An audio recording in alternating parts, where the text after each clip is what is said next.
Greetings, wonderful denizens of the interwebs. I'm Lord Acanthos. Welcome back aboard Groom Lake.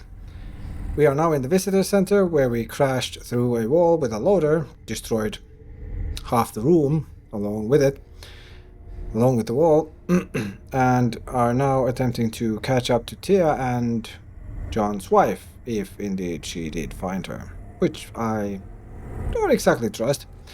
Now then there's a... wait. Okay, we can't get to this side, it seems. Or will John go around the model to get there? Okay, yes, he will. Let's see what kind of stuff these information kiosks hold. Let's start with this one. Cayne was born to an impoverished family in January the 26th, 2000. His mother Clara was a store clerk, and his father Edmund was a veterinarian.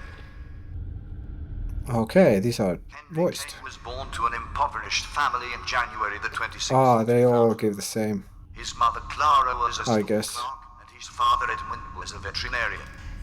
Let's check the model then. Yeah, that was all about Henry Cayne. Oh. Cayne Corporation recruited a vessel from its mining fleet to be repurposed as a laboratory. Okay. Are all of these voiced then? Probably. Launched in 2100, the tower was 6,106 feet long. This massive nuclear fusion-powered ship was used extensively as a planetary mining platform. 15 years of atmospheric exposure resulted in a weakened hull and decommissioning. Uh-huh. I mean, the good thing is that it spares my vocal cords a bit, for a change.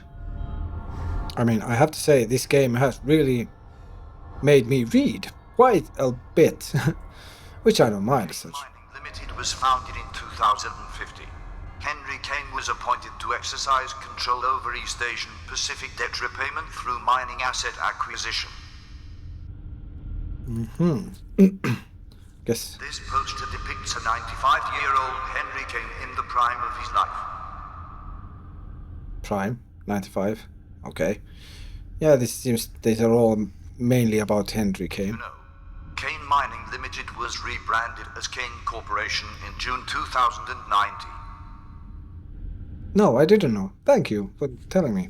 Welcome to the Groom Lake. The tower was rechristened the Groom Lake in 2120 when she left dry dock and began her journey towards the outer planets. Statue. Of... yeah, you know who. Wow. Okay, let's check the next one. Cayne has proudly taken over the reins from his father and continues his family's legacy. Okay. In 2077, a mile below the surface, Camp 571 in Japan produced a treasure trove of medical research documentation. The rapid advancement of medical research and its auxiliary studies culminated. Did you know? Henry Cayne served in the military and was a decorated naval aviator. For a moment I was wondering if it's just an echo, but no, there's...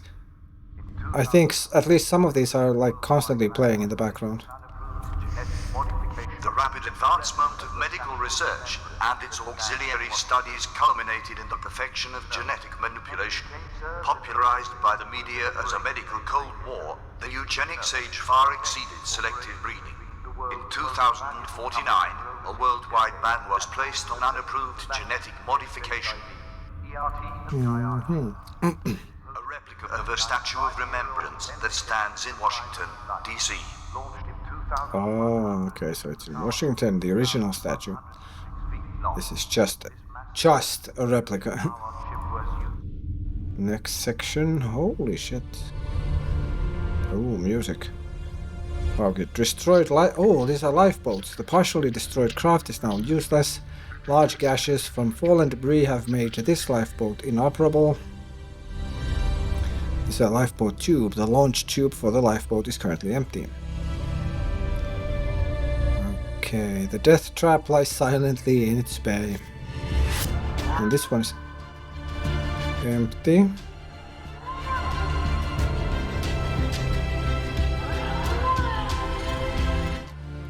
Very interesting music.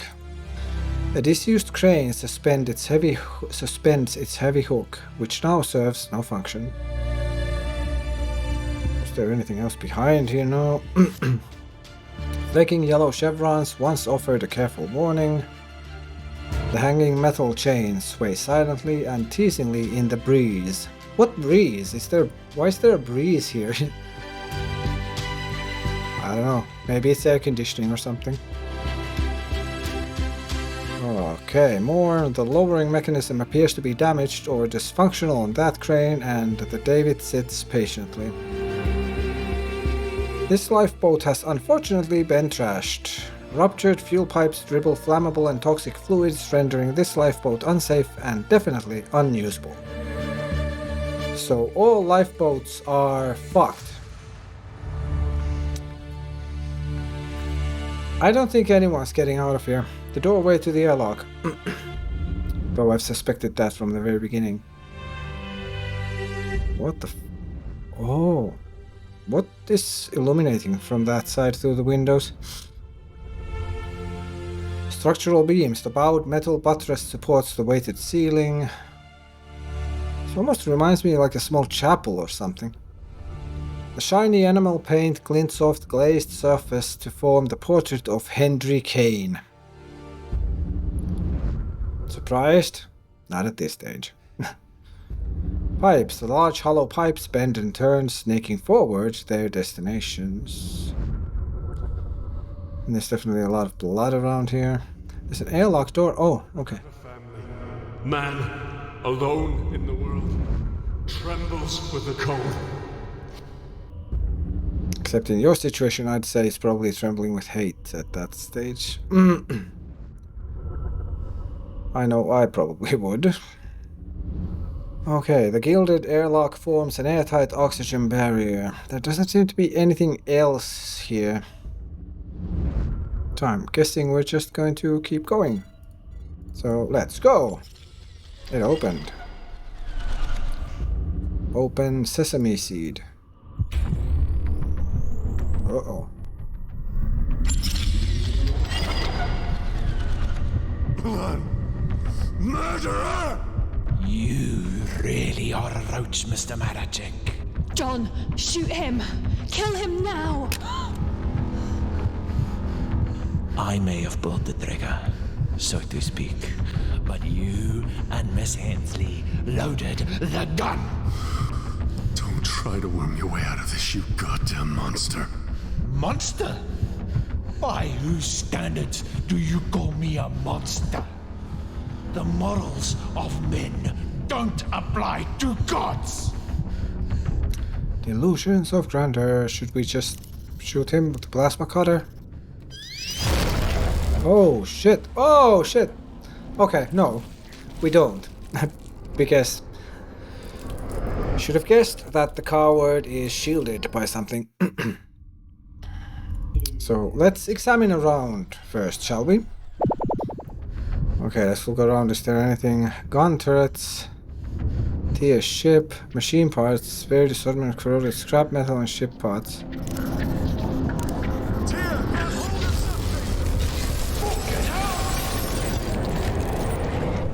Bye bye, Milan.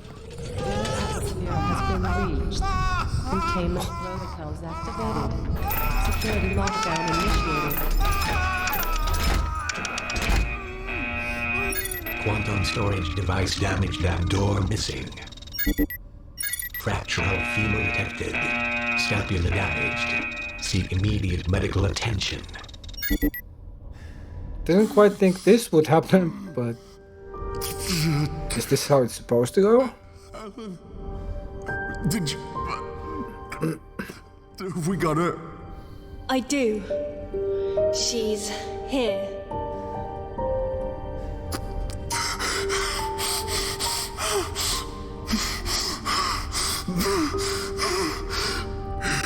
It's over.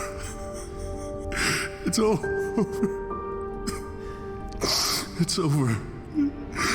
It's over. It's over. It's over. I'm sorry, it wasn't supposed to end like this. Waking you was a mistake, John. But I'm happy to have met you. So she woke us up? I understand. Tear, what do you mean?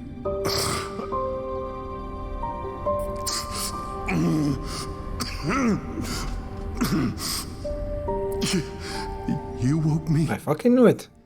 Answer me! We needed a way to transport the research off the Groom Lake. And your wife's bone marrow was a perfect storage device. Research? This is about fucking research?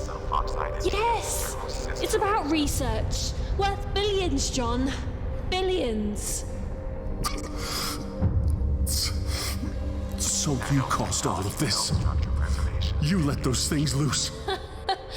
No, I'm not that sloppy. The idiots we sent to get your wife's body turned off all the containment protocols. We lost Ellen in all the chaos. That pussy Yuri was on his way to you when Milan got involved. On his way to get my DNA. It was the only way to locate the data carrier in this shitfest. Old man Cayne will be rolling in his grave when I sell his secrets. You're just like Milan. Is that what you think? John, do you love your wife? Well, I loved my husband, and Cayne's security forces murdered him during a protest. Cayne Corporation took everything from me, and now I will burn them to the ground. You don't have to do this. You don't. Two stasis pods, hon. It was never gonna happen. Telegraphic coordinates confirmed. Autopilot has been engaged. Time to departure. 15 minutes. In the end, it's all about petty revenge. Quantum storage device, the sharp-edged. You never had any intention of helping me. You used me. You used my family. It's not personal. Plasma cutter. Not personal. You bitch. It's very personal. PDT. Oh, the security systems will fire. Cayne Corporation has taken every precaution necessary to secure the primary hangar. The gun turrets are searching for a target to obliterate with their high-velocity lead projectiles. Yeah, we're giving it to her, and turrets will shoot both of them. Or just throw it.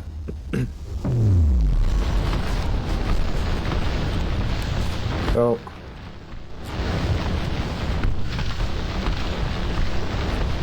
That kinda didn't make any sense. Why did the... This vessel has been cleared for departure. Only one pod. The ultra-luxury space vehicle sits perched in the hangar. A low hum of the engine indicates that the vessel is powered up and ready to flee from this prison. There's Tia, the bullet-riddled corpse, lies still in a pool of fresh blood. There's the destroyed pod. Fluid leaks from the stasis pod cylindrical perforations. It's damaged beyond repair. Well, that's actually, yeah. We can interact with Tia, it seems, so...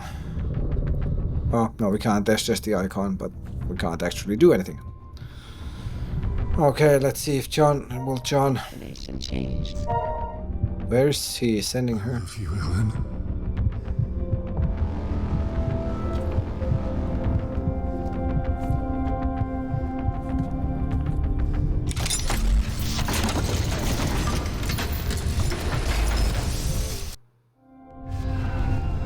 I'm not sure John did a good thing here. If indeed Ellen is already carrying the research data,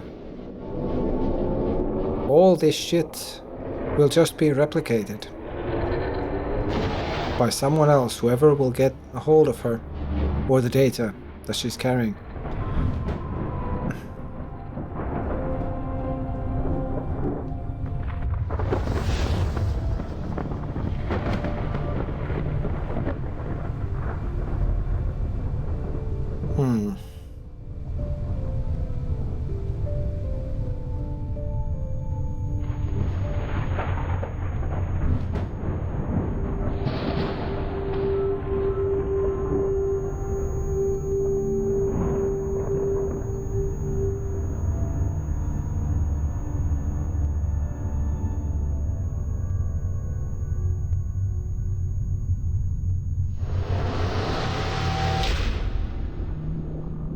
I take it that was Helen. Didn't John even notice it then, or... I really liked the ending though. Oh, Sprite folks, that was Stasis. Quite a fun little adventure, in my opinion. I really enjoyed this. It's nice that clearly a lot of how much you read into things, how much you read all the... find and read all the PDAs and logs and everything, as well as your own interpretation of these events that people have put down in their PDAs, and your, I guess you could say, perception of these people influences a lot on how you view things have gone. And I would say that, in my opinion, how I've interpreted most of the events and things, there was maybe 2 people, approximately, out of everyone that we learned about, that weren't total, complete mental conflaps. Just like, most of the people working here were all just one way or another seriously damaged, or just, you know, not right at all. But I really like how open for interpretation a lot of these things are, and the people and their behavior and actions, because of course most of these people are also by themselves unreliable narrators, because everyone has their own view on things and their own view on others. So I really love this dynamic, how we learned how there were like groups of people that we learned about other people from other people's PDA, then we found that person's PDAs later and their entries, security logs, all this. I really enjoyed that aspect of this. It was very well realized in my opinion. I also realized at one point when I was editing one of the early episodes where we drilled a hole into that fluid tank to trigger the security system reset to get to the cargo lift.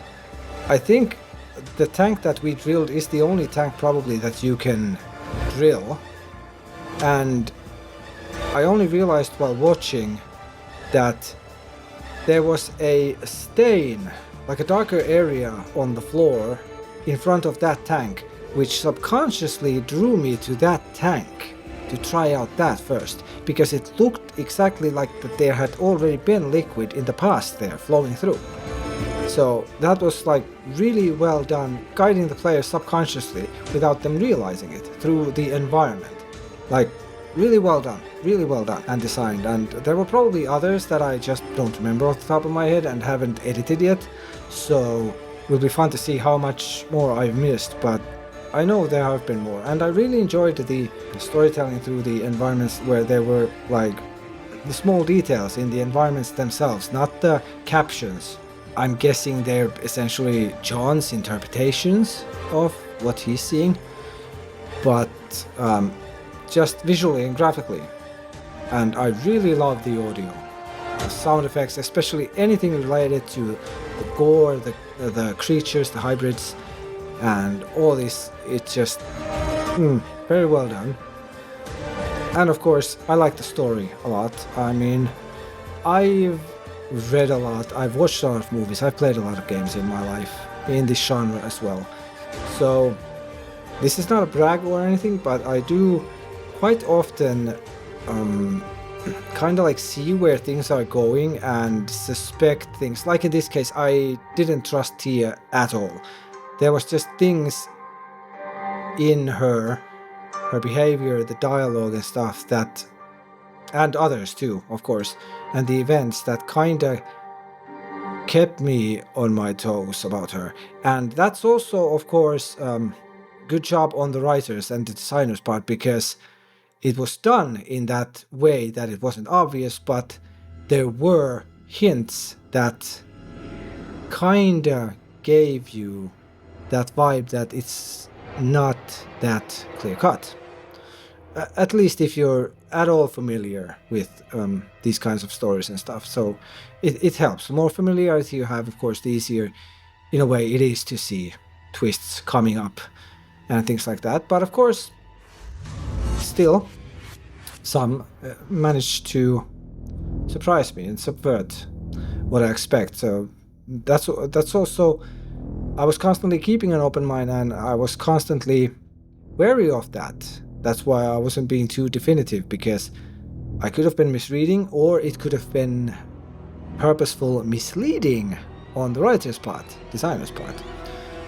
Good job.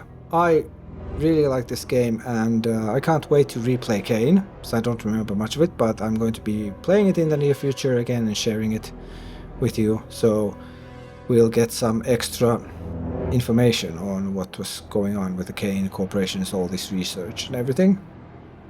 Just overall, I love the game. Visual design, sound design.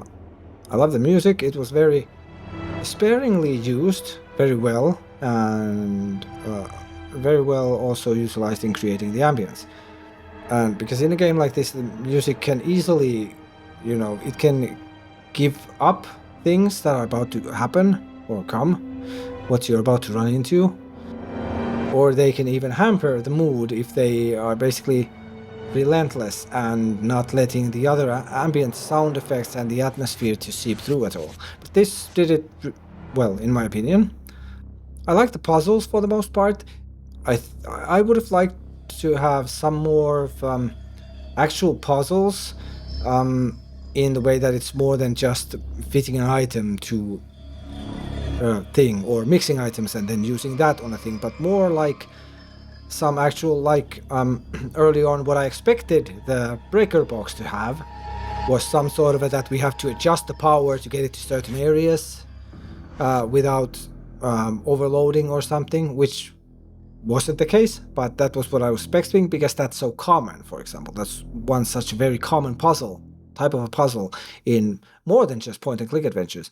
But I would have liked to see, not necessarily just that, but along these lines, more of a puzzle aspect in some places to break up the otherwise quite straightforward reading, using items, reading, using items.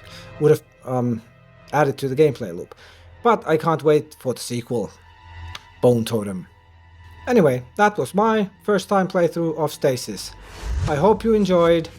Please like, dislike, share your experience with the game if you've played it, share your thoughts on how things went in the game, and subscribe if you want to keep up with my content. Thanks for watching, hope you have a great day and or night. See you next video.